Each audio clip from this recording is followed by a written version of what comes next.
The city of Obu lies nestled in the heart of eastern Nigeria, where red dust paints the evening sky and ancient beliefs whisper through the streets like wind through palm fronds. In this place where Christianity and traditional spirituality dance an uneasy waltz, a young woman named Uche lives. Her story will become a cautionary tale whispered by mothers to their daughters for generations to come. As the only daughter of Pastor Unuka and his wife Oluchi, Uche grew up in the protective shadow of the church, a modest building that stood as a beacon of hope for the small but devoted congregation. Her father's powerful sermons on purity and righteousness drew people from neighboring villages, his marriage serving as a living testament to his teachings. Pastor Unuka would often recount with pride how both he and Oluchi had remained untouched until their wedding night, a story that never failed to bring a gentle smile to his wife's face and a flush of embarrassment to Uchi's cheeks. "My daughter," Pastor Unuka would say, his deep voice carrying the weight of generations of tradition, "your purity is a gift from God, more precious than gold. Guard it well, for it can only be given once." These words have been woven into the fabric of Uchi's upbringing, shaping her into a young woman who carried herself with quiet dignity and grace. After completing her secondary education at the community college with distinctions that made her parents beam with pride, Uche found herself in an unexpected season of waiting. University admission processes in Nigeria often stretched for months, sometimes years, leaving young minds idle. Rather than allow their daughter to waste away in idleness, her parents arranged for her to apprentice under Mama Chinua, the most respected tailor in Obu. Mama Chinua's shop was a vibrant hub of activity. The whirring of sewing machines mixed with the laughter of young apprentices and the endless stream of customers seeking to transform their dreams into fabric. It was here, among the colorful rows of Ankara and lace, that Uche first met Amaka. Their friendship began simply enough: a shared needle, a moment of laughter over a customer's impossible demands, and the discovery that they were the same age and shared similar dreams. Unlike the other girls their age who lived under the watchful eyes of their families, Amaka lived alone in her late grandmother's house, a small but well-kept dwelling on the outskirts of town. Something fierce and fragile about her independence drew Uche's admiration. Each evening, as they walked home together, their voices would mingle with the sounds of the settling day. The peace of this arrangement was shattered one humid evening when Gika, an old friend of Uche's mother, paid an urgent visit. Gika was known throughout Obu for her knowledge of everyone's business. "Sister Oluchi," Gika began, her voice dropping to a conspiratorial whisper as she settled into the visitor's chair, "I couldn't rest until I told you what I discovered about your daughter's new friend." She paused for effect, watching Oluchi's face grow concerned. "That Amaka girl. She's the daughter of Eze, the witch doctor who lives beyond the stream." The name sent a chill through the room, despite the evening heat.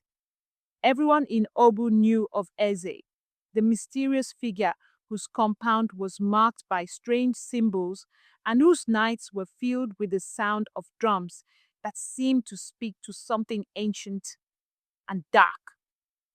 Rumors swirled about his powers. Some said he could turn men into yams. Others whispered that he could call rain from clear skies and make rivers flow backward. "But that's not all," Gika continued, leaning forward. They say he used his powers to kill Amaka's mother when she threatened to expose his evil deeds. That's why the girl left his house to live alone. She carries his darkness in her blood. That evening, when Uche returned home, she found her mother waiting with an expression that spoke of difficult conversations to come. As Oluchi relayed Gika's warnings, she expected her usually obedient daughter to quietly accept her wisdom. Instead, for the first time in her 19 years, Uche stood her ground. "Mama," she said, her voice firm but respectful, "I know Amaka's heart. She spends her free time teaching the market children to read. She shares her lunch with Mama Chinua's youngest apprentice who can't afford to buy food.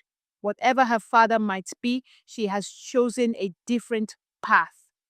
This defense of her friend marked a turning point in Uche's life, though she couldn't have known it then. Her parents, surprised but somewhat proud of their daughter's show of loyalty, reluctantly allowed the friendship to continue. In the months that followed, Uche and Amaka grew closer, sharing secrets and dreams as young women do. Their lives seemed to mirror each other when romance entered the picture. Prince Chik, the youngest son of the local king, began to take notice of Uche during church services. His interest was proper and traditional, speaking first to Pastor Unuka, then making his intentions known through formal visits accompanied by his parents' representatives. For Uche's parents, this attention from the royal family was like seeing their prayers take physical form. Meanwhile, Amaka had given her heart to Emeka, a charming trader whose good looks and smooth words had captured many hearts before hers. Though rumors of his infidelity circulated through the market like bad currency, Amaka chose to believe in the sincerity of his promises. "He's different with me," she would tell Uche during their walks home. "You should see how he looks at me, how he speaks about our future." The parallel paths of their romantic lives diverged dramatically one sultry afternoon when Amaka decided to surprise Emeka with a visit. The scene she discovered, her beloved in an intimate embrace with another woman, shattered her world like a clay pot dropped on stone steps. She fled to the tailor shop, her tears falling faster than the rain that had begun to fall outside. "I was so stupid," she sobbed as Uche held her. "Everyone tried to warn me, but I wouldn't listen. I threw his ring at him. Uche, I told him it was over." But love, especially first love, has a way of clouding judgment and healing wounds before they've properly cleaned. Within days, Amaka had convinced herself that one mistake shouldn't erase all the good memories, all the promises of a future together. She formulated a plan and, despite Uche's gentle warnings, was determined to see it through. "Please, Uche," she begged, "just go and talk to him first. Tell him how sorry I am, how much I love him. Once he agrees to take me back, I'll come in." It was this act of friendship, this simple agreement to help mend a broken relationship, that would set in motion events that would change both their lives forever. When Uche arrived at Emeka's house, she found him seemingly dejected, sitting on a mat and drinking palm wine. His welcome seemed genuine, his remorse apparent as he invited her to join him. What Uche couldn't have known was that while he went to fetch her a cup from his kitchen, Emeka added a mysterious powder to the palm wine, a powerful charm he had purchased from a traveling medicine man. The last thing Uche remembered was taking a polite sip of the offered drink before darkness claimed her consciousness. When she awoke, the world had shifted on its axis.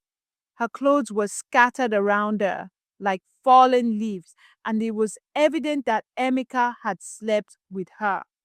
The realization of what had happened crashed over her like a wave of ice-cold water. Before she could fully process the horror of her situation, Amaka burst into the room, having grown impatient with waiting outside.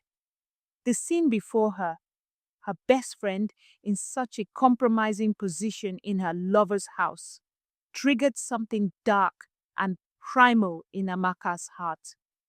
She didn't wait for explanations, didn't notice the glazed look in Uche's eyes or the way her friend's hands trembled. All she saw was betrayal.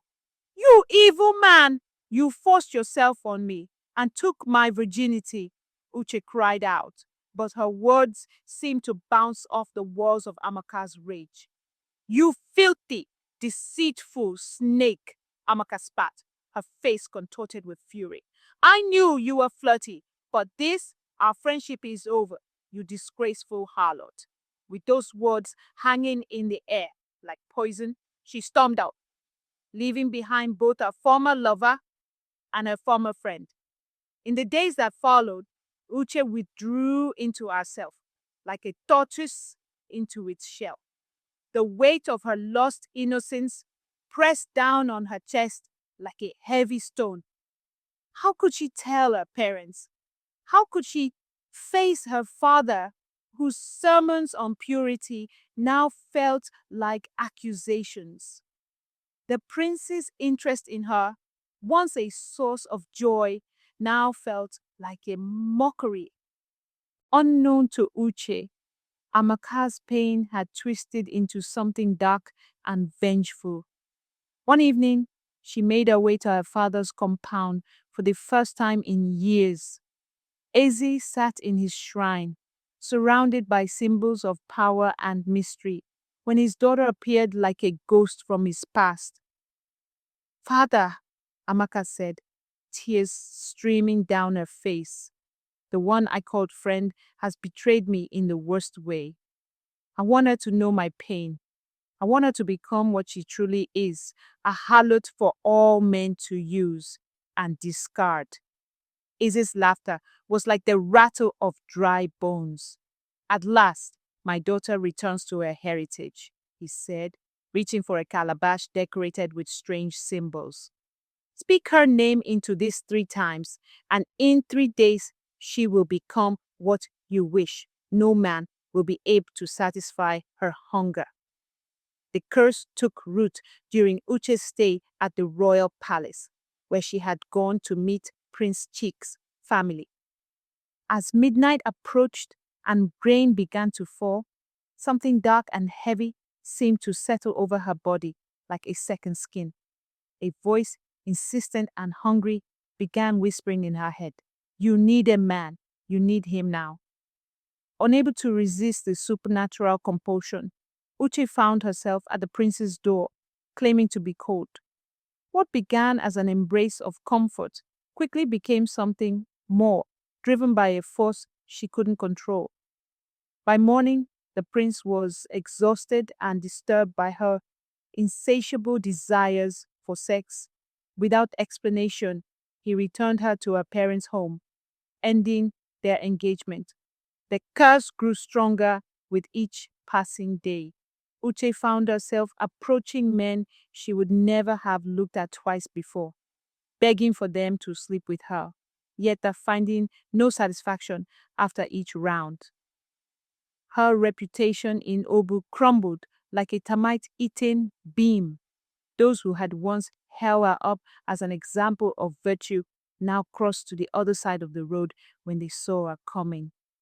The curse reached its horrifying climax one night when the supernatural desire drove her to approach her own father.